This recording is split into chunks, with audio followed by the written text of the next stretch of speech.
의과대학 정원 확대 등 정부 정책 저지를 위해서 무기한 집단 휴진에 들어간 전공의들이 집단 휴진을 계속 이어가기로 결정을 했습니다. 어젯밤부터 마라톤 회의를 이어갔는데 결국 집단 휴진 지속으로 결정을 내리면서 향후 의료 공백 사태가 장기화할 것으로 보입니다. 취재기자 연결합니다. 김혜연 기자. 네, 김혜은입니다. 네, 대한전공의협회 협의회가 어젯밤에 이어서 오늘 오전 이 회의를 계속했었는데요. 결국 집단 휴진을 계속 이어가기로 했다고요. 네, 그렇습니다. 대한전공의협의회는 어젯밤부터 오늘 오전까지 마라톤 회의를 벌인 결과 집단 휴진을 계속 이어가는 것으로 결정했다고 밝혔습니다. 집단 휴진 지속 여부를 두고 투표한 결과 1차 투표에서는 집단 휴진 지속 의견이 많았지만 과반 정적수의 한 표가 모자라서 부결됐는데 오늘 오전 다시 두 번째 투표를 진행해 과반을 넘겼습니다.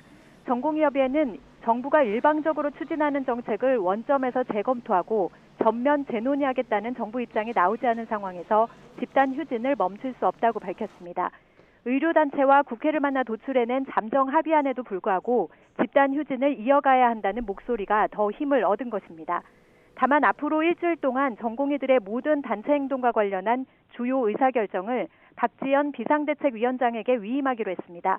향후 의료단체나 정부와의 추가 협의를 통해서 위원장이 집단 휴진 지속 여부에 대해 결정을 내리면 그에 따른다는 방침입니다. 앞서 범의료계와 전공의협의회 그리고 국회 보건복지위가 물밑 협의를 거쳐서 잠정 합의안을 도출하지 않았습니까? 이 합의안이 효력을 발휘하지 못한 거죠? 네, 그렇습니다. 전공의협의회가 이 합의안을 놓고 논의했지만 충분하지 않다는 결론을 내린 겁니다.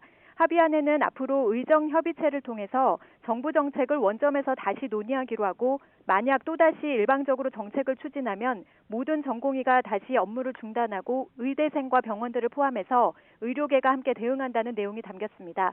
또 국회 보건복지위원회 한정혜 위원장과는 코로나19 상황이 안정화될 때까지 의대 정원 확대와 공공의대 신설 관련 법안 추진을 중단하고 향후 국회 내 협의기구를 설치해서 모든 가능성을 열어두고 논의하기로 잠정 합의한 것으로 전해졌습니다.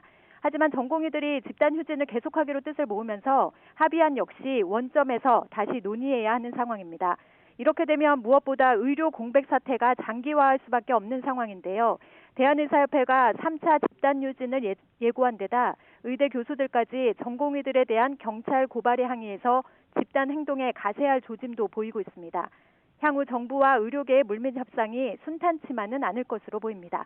지금까지 사회부에서 전해드렸습니다.